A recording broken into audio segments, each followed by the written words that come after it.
Halo sob, selamat datang kembali di Tetu Alur Cerita. Masih bersama saya Punca akan menjelaskan alur cerita film yang berjudul Fearless yang dirilis tahun 2006. Dan teman-teman yang suka dengan konten alur cerita film terbaru ini, jangan lupa subscribe dan nyalakan lonceng notifikasinya agar kalian tidak akan ketinggalan dengan video terbarunya. Bagaimana kisah film Fearless? Mari kita bahas alur ceritanya. Film diawali oleh Hojia, seorang anak dari master kungfu terkuat yang diam-diam sedang mengamati ayahnya berlatih teknik kungfu yang sangat mematikan. Terbukti saat gerakan terakhir terlihat biasa saja, namun setelah menggebrak kursi beton, sang ayah pergi dan anaknya mengamati kursi beton tersebut ternyata terbelah menjadi dua seolah hancur dari dalam. Esok harinya sang ayah mengajar murid-murid seperti biasa, tetapi tiba-tiba Hojia datang dan mengantar teh yang seharusnya dibawa oleh pelayan. Di situ sang ayah memarahinya sambil melarang Hojia datang melihat latihan kungfu. Hal itu dikarenakan Hojia sejak kecil menderita asma akut. Tetapi dengan keterbatasannya, anak keturunan master kungfu itu diam-diam berlatih kungfu sendiri. Hojia selalu ditemani Jisun yang tak lain adalah sahabat setianya yang pintar akademis dan selalu mengerjakan tugas-tugas akademisnya. Sementara Hojia berlatih kungfu secara otodidak.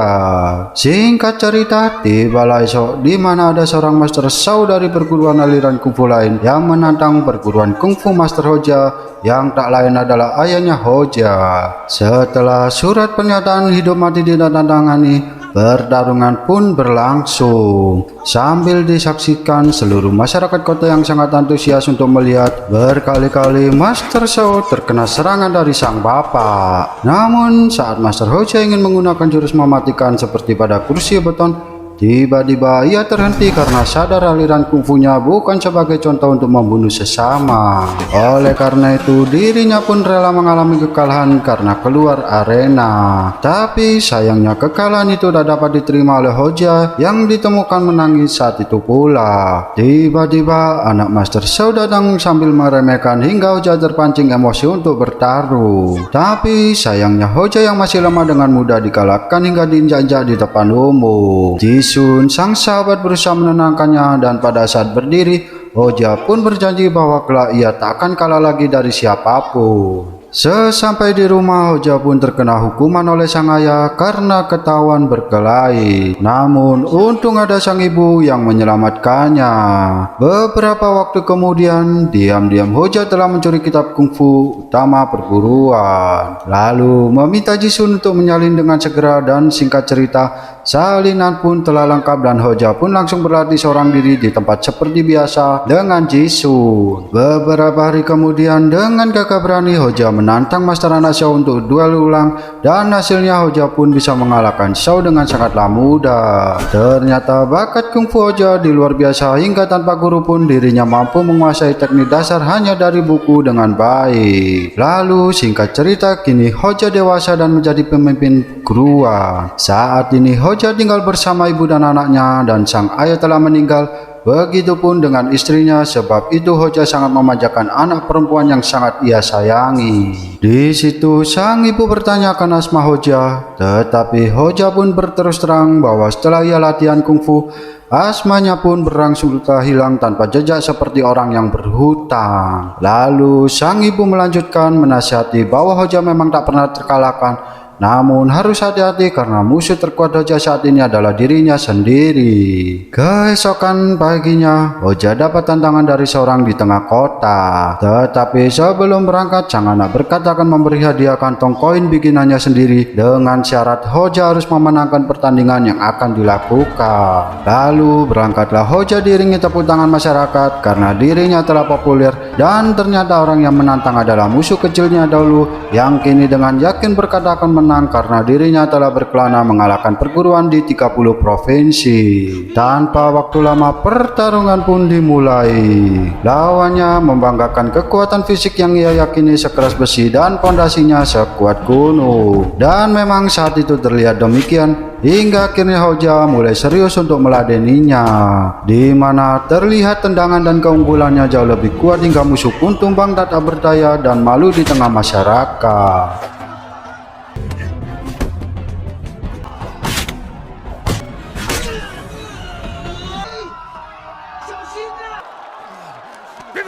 Malam harinya, Hoja mengadakan syukuran di restoran sahabat kecilnya alias Jisun. Kini Jisun telah menjadi pengusaha sukses yang kaya raya dari bisnis restorannya. Di dalam gemerlapnya perayaan, ternyata di rumah sang anak sedang menunggu kedatangan ayahnya untuk diberikan hadiah sebuah kantong yang telah ia buat sendiri. Setelah itu, hari demi hari ada saja yang berusaha menjajal kungfu Hoja. Hingga pada suatu ketika Hoja mulai sedikit besar kepala hingga menyuruh semua master yang mendaftar untuk maju semuanya, dan hasilnya adalah semua dipapat habis tanpa ampun. Hoja terlihat sangat senang sekali karena bisa menang terus. Sementara itu, di rumah ibu dan anaknya selalu menunggu Hoja yang sering telat makan malam karena nongkrong di restoran sahabatnya sambil menerima banyak pujian, dan murid-murid pun semakin bertambah banyak. Tapi tanpa diduga, saat itu ada seorang misterius yang berbisik kepada Hoja bahwa ada anak angkat Master Jin yang belum pernah dikalahkan Hoja. Dan bisikan itu rupanya ada di pikiran Hoja hingga ia pun curhat kepada Jisun. Lalu Jisun hanya bisa menasihati kalau semua ini sudah cukup dan Hoja mestinya lebih sering memperhatikan anak semata wayangnya. Tapi ternyata ambisi Hoja tak terbendung lagi hingga malam pun tiba dengan kepanikan para murid di sana, di mana salah satu muridnya terlihat babak belur mengaku habis diajar oleh Master Jin. Hoja pun naik hitam dan tanpa waktu lama hingga menemukan keberadaan Master Chen yang malam itu sedang mengadakan syukuran hasil ulang tahunnya di restoran Jisun. Tanpa basa-basi, Hoja langsung menantang Master Chen walaupun Jisun telah meminta untuk dihentikan. Tetapi Hoja justru dengan sombong berkata kalau ia akan mengganti semua kerusakan setelah berduel nanti. Akhirnya duel pun dimenangkan dengan pukulan maut Hoja.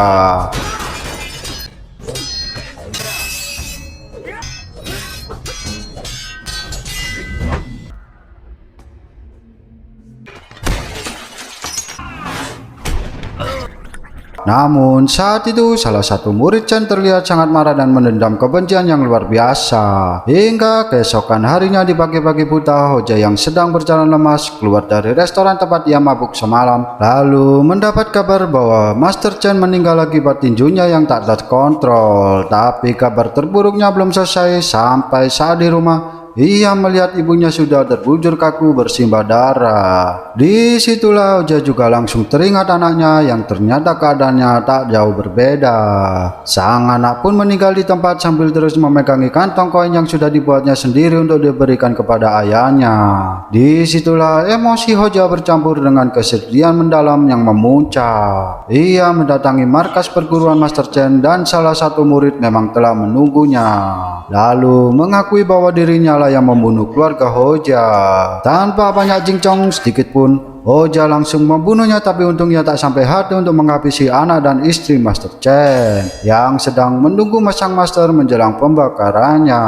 Tetapi bagian yang paling gila belum selesai. Saat Hoja keluar, tiba-tiba ia didatangi para murid yang menyuruh si murid kurang ajar menceritakan yang sebenarnya. Disitulah baru terungkap penyebab ia diajar Master Jin adalah karena saat mabuk ia telah melecehkan dan menghina istri Master Chen. Hoja yang sedang dalam titik terendahnya hanya bisa senyum-senyum seperti orang gila sambil berjalan sempoyongan meninggalkan kota yang dulu membanggakannya. Singkat cerita, ia pun sekarang tanpa uang sepeser pun menumpang di kapal dagang yang entah kemana. Karena tak bisa bayar, ia pun diturunkan di sebuah desa yang tak pernah ia kenali. Di situ ia terlihat seperti orang gila yang kelaparan. Berbagai cuaca ia lalui dengan berteduh di rumah hancur hingga pada suatu titik ia memutuskan untuk bunuh diri ke dalam sungai. Namun untungnya takdir kematian masih belum berpihak kepadanya. Hoja akhirnya diselamatkan oleh penduduk suatu desa dan ia dirawat oleh seorang nenek yang cucunya buta. Dengan sabar mereka merawat Hoja yang terlihat seperti hilang akal dan lemah. Hingga beberapa hari kemudian Hoja mulai membuka diri dengan kesehatan yang makin membaik. Saat itu si gadis buta yang baik hati merawatnya bagai pasien rumah sakit sampai mencucikan rambut Hoja. Hingga kini ia nampak segar dan mencoba beraktivitas seperti biasanya. Hari-hari pun dihabiskan Hoja untuk menenangkan pikiran sambil bercocok tanam dengan para warganya. Hingga pada suatu hari orang-orang desa panik setelah mendapatkan info salah satu anak desa bernama Gu ditangkap suku tetangga akibat kesalahannya sendiri karena mencuri kerbau. Dengan demikian seluruh warga pun ke sana dan untuk meminta meminta maaf untuk menyelamatkan Gu dari hukuman penyiksaan. Sang nenek sebagai kepala desa pun secara resmi meminta maaf, namun kepala suku yang sombong tak memaafkan, malah melanjutkan menghajar Gu. Hoja yang tak tahan langsung maju mengajukan diri dan mengadikan Gu untuk menerima hukuman. Namun kepala suku menantang bahwa hukuman untuk orang dewasa akan berbeda, alias langsung dihajar dengan kungfu besi khas desa mereka. Hoja pun menyanggupi dan tak akan menyerang balik, dan jika dia masih bisa berdiri hingga dupa habis maka Gu harus dibebaskan. Dengan demikian, Hoja telah berjasa bagi para penduduk desa tersebut hingga warga desa pun semakin menyayanginya.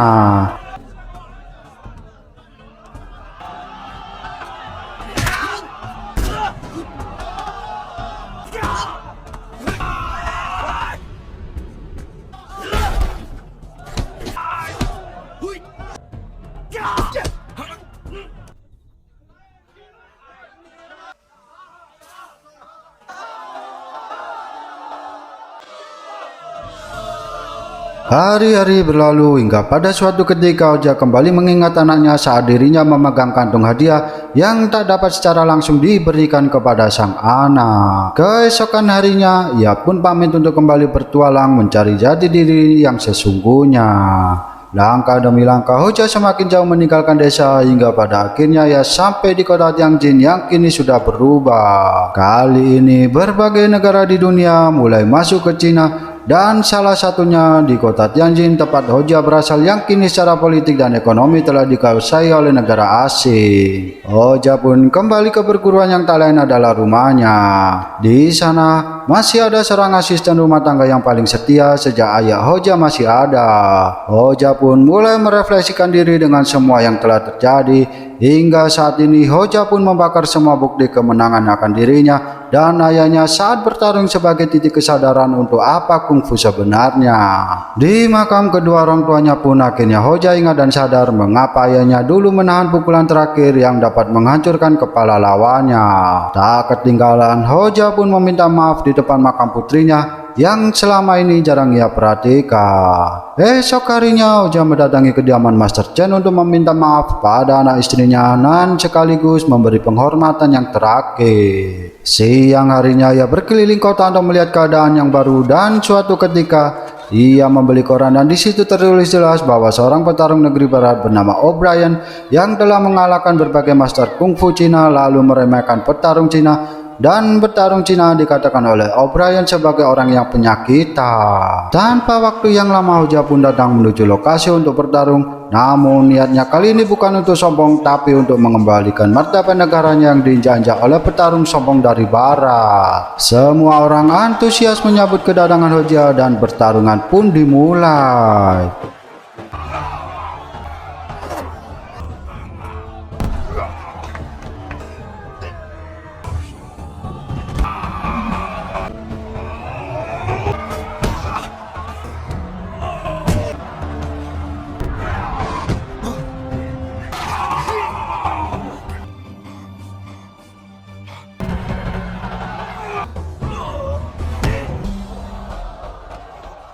Kemenangan Hoja kali itu menjadi berita heboh yang mendunia hingga mengembalikan harga diri petarung Cina. Dan tanpa diduga, Jisun yang mengetahui Hoja telah kembali lalu mengundangnya untuk makan malam. Jisun adalah sahabat yang tulus hingga ia pun mendukung secara finansial bagi visi misi Hoja yang menjadikan bela diri Cina dan dipandang dunia sebagai kungfu yang penuh etika dan rasa hormat. Bukan bela diri brutal yang dilakukan O'Brien yang telah menghabisi lawan-lawannya hingga cacat atau meninggal. Dengan demikian, bantuan Jisun secara ekonomi, perguruan kungfu kembali dibangun dengan nama Federasi Olahraga Jingwu. Dan tanpa waktu lama, para murid berdatangan hingga kungfu Cina kembali menunjukkan gelora semangatnya. Sementara itu, di tempat berbeda, pihak barat sedang berdiskusi dan tak menerima kekalahan petarungnya karena rugi besar saat taruhan. Mereka pun membuat rencana besar untuk mengalahkan Hoja dengan para petarung terbaik dari berbagai aliran di dunia.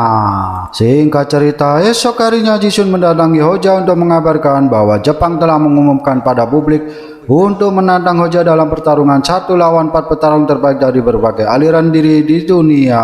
Untuk kebaikan federasi olahraga yang dibentuk dan mengangkat martabat negaranya, Hoja pun tak ragu-ragu menyanggupinya.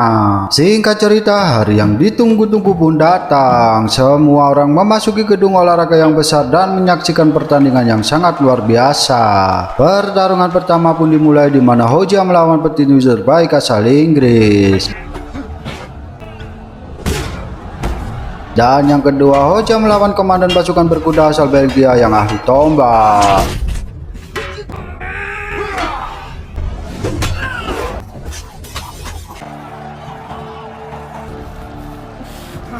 Dan yang ketiga, Hoja melawan juara dunia asal Prancis, dan ketika petarung itu sangatlah mudah dikalahkan olehnya.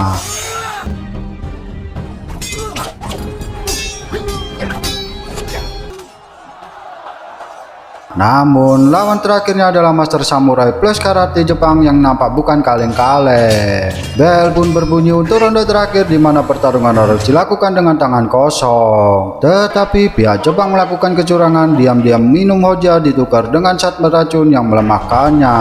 Saat pertarungan dimulai, disitulah mulai terlihat kondisi Hoja yang tak sehat. Pandangan yang kabur dan tiba-tiba memuntahkan cairan hitam, dan Tanaka sebagai petarung Jepang yang sportif langsung menghentikan pertandingan karena dirinya tak tahu ada oknum Jepang yang telah meracuni Hoja. Sementara itu Hoja sadar dan berkata kepada rekan-rekannya bahwa ia telah diracuni. Jisunya mengetahui akan keadaan Hoja, ia lantas mau membawanya ke rumah sakit, namun Hoja berkata semua sudah terlambat. Salah satu murid ingin balas dendam, namun Hoja menasihatinya bahwa dendam hanya membawa kebencian tanpa akhir yang seperti dialaminya dahulu. Ia pun dengan gagah berani kembali ke arena walaupun wajahnya semakin pucat. Rakyat Cina pun membakar semangat dengan mendukung Hoja bisa-bisa. Akan tetapi Tanaka sudah menghalangi Hoja untuk lanjut bertanding. Akan tetapi Hoja tetap melanjutkan dengan kondisi yang sangat jauh dari prima. Di sini Hoja pun terlihat semakin parah, dan seiringnya berjalannya pertarungan, Hoja pun terus menahan rasa sakit hingga akhirnya tinju Tanaka dapat mengenai tenggorokan Hoja. Namun Hoja pun melayangkan tinju mautnya, yaitu tinju peremuk tulang seperti yang ia lakukan dahulu pada Guru Jin. Akan tetapi Hoja yang sekarang telah memahami kungfu dan secara jelas tak akan menggunakannya, hingga ia tak menjadi meninju Tanaka, dan akhirnya dirinya pun terjatuh. Si oknum Jepang yang ikut taruhan memaksa juri untuk mengumumkan pemenangnya, namun tanpa diduga Tanaka berhenti lalu langsung membantu Hoja untuk bangun dan menyatakan siapa pemenang sebenarnya kepada seluruh dunia. Namun Tanaka berkata kalau sebenarnya ia yang kalah jika saja Hoja tetap melanjutkan tinjunya.